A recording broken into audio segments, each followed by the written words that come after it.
What's going on, fellas? I've got a 2003 Honda Accord. I'm going to use this car to point out to you how you can change your low beam bulb, your high beam bulb. I'm also going to point out to you the location of the 5+ relevant fuses for the operation of the headlights. So I'll show you here on the driver's side. Of course, you may want to remove the battery for some extra clearance. And it's basically the same on the passenger side as far as the procedure of getting this done. So we'll start with the high beam bulb. So that's going to be the easiest one to get to right there. And you can disconnect it by pushing on that tab here. Although I found on a lot of these connectors, they'll be stuck. The plastic will be stuck. If that's the case, you can work your way in with like a flathead screwdriver, small little screwdriver to get in there. When you push on that, you can push down on the entire pigtail, the connector. And you'll want to take this opportunity to inspect the pins of the connector. What we're checking for is corrosion. This one looks pretty okay. And if you find any corrosion, if it's heavy corrosion, you may just want to go ahead and replace the entire pigtail. You can buy them at parts stores. They're called pigtails or sockets. If you're reusing it, you can install dielectric grease to help protect it in the future. But with the connector out of there, you're just going to grab the bulb, rotate it counterclockwise, and it should come out like so. There's really no need to mess with those Phillips. So this one right here is going to be a 9005. Reinstallation, it will only go in one way, because if you'll note carefully, one of the tabs on the bulb is smaller than the other ones. So that basically allows you to only put it in one way. So you push it in, rotate it clockwise, and that's good to go.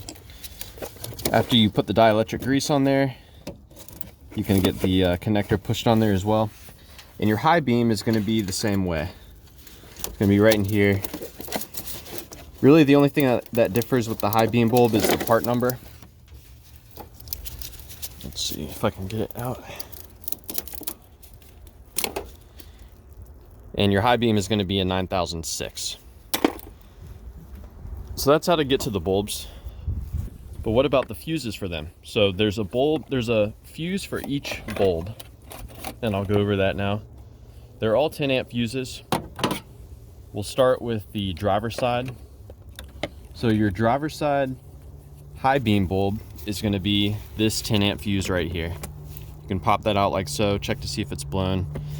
And if it is blown, you have a spare fuse right here. You'll just want to make sure that your spare is not blown as well. So that's your driver's side, that's your driver's side low beam right there, driver's side low beam.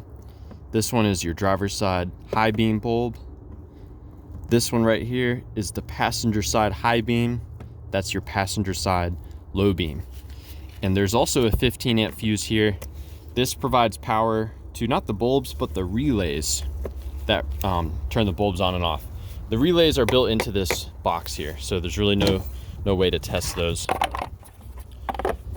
And real quick, briefly, we're gonna head inside the car because there's actually a few more fuses involved in this system. And these fuses, they don't directly power any bulbs, but they help to provide power to the switch, some of the switches and the computers and stuff. So you're gonna pop this open like so.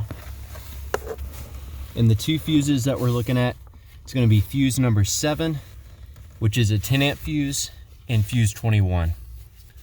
So fuse number 7, that's gonna be this one right here. And that helps to provide power to the combination switch control unit. So that's fuse number 7. Fuse 21 is a 7.5 amp fuse located right here. And again, that also provides power to the combination switch control unit.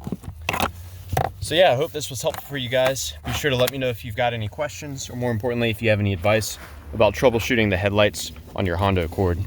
Thanks for watching.